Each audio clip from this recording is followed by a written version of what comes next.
Raise your hand for Will. Here you go. You obviously know Drew Sanders pretty well. Just what do you remember about him, and how happy are you to see him kind of success somewhere else? Yeah, I'm very happy for Drew. He's getting what he deserves.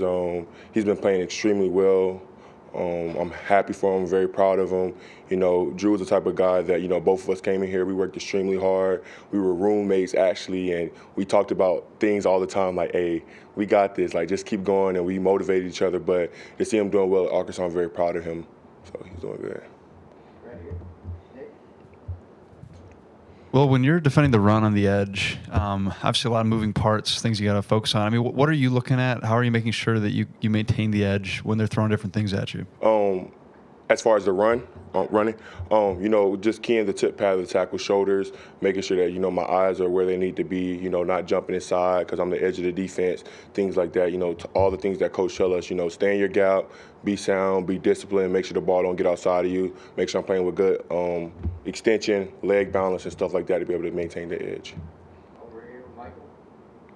What kind of challenge does KJ Jefferson bring with his size, his speed?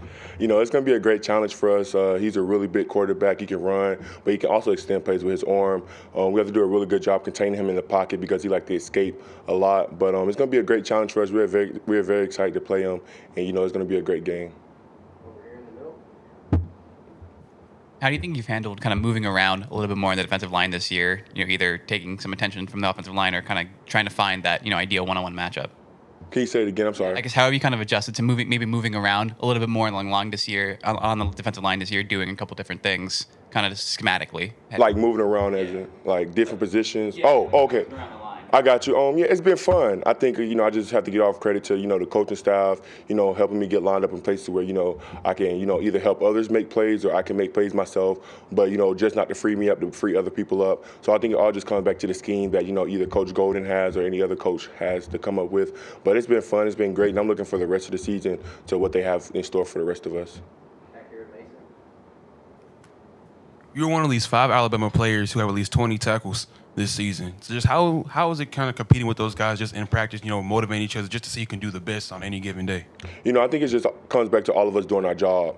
I don't think any of us try to compete with each other on the defense. I think all of us want the defense to be great, and we want the defense to be to the standard of the Alabama defense that we know and it has been. So we want to go out there and give our all every day and put everything that we have into it every day. And I think that's just where the preparation comes from. How can we be our best selves on the field? How can we help this defense survive? How can we take it up a notch? And I think that's the type of mindset that everybody has on the defense. Over here, Tony.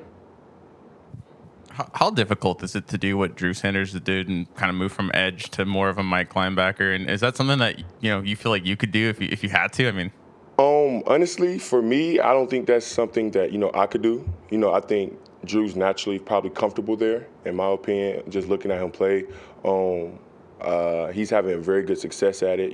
See ball, get ball, go, run to the ball, take the ball. A couple of instances last year when we were playing a different couple of teams, he was kind of stacked back a little bit, or he was in coverage, and he can break out and go make plays in space, and I think that's where he's comfortable at. But he can also get to the quarterback if you need him to be. But Drew's a very good athlete. Over here, Michael. I know you're comfortable with the ball in your hand, but when you see Kool-Aid returning those punts, Yeah. is that something that must watch after making a defensive stop? Oh, most definitely it is. Everybody gets up and go look like, let's see what Kool-Aid gonna do on this job. And he actually has a little shake and bake to him, believe it or not. So when we watch him, everybody gonna be on the sideline laughing all the time because he actually gets out and he actually can move really well and is very athletic. Got 3 more. Right here in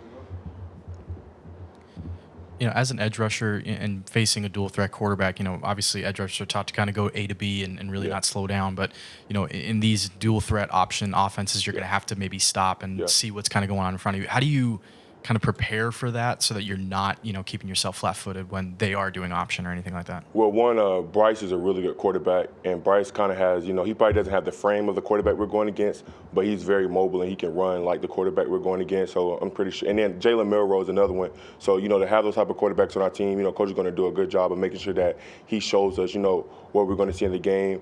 But, as an edge rusher, like you were saying, getting the point A to B, sometimes you can't get pushed by the quarterback. I think that's going to be the biggest thing this week that coach is probably going to harp on a lot.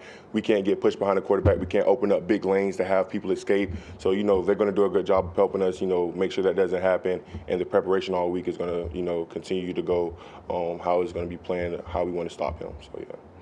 Charlie? Just as a competitor, how much do you enjoy playing on the road in front of a hostile environment? Coach Saban always talks about this hateful competitors, and I'm starting to kind of see what he's saying. It's fun.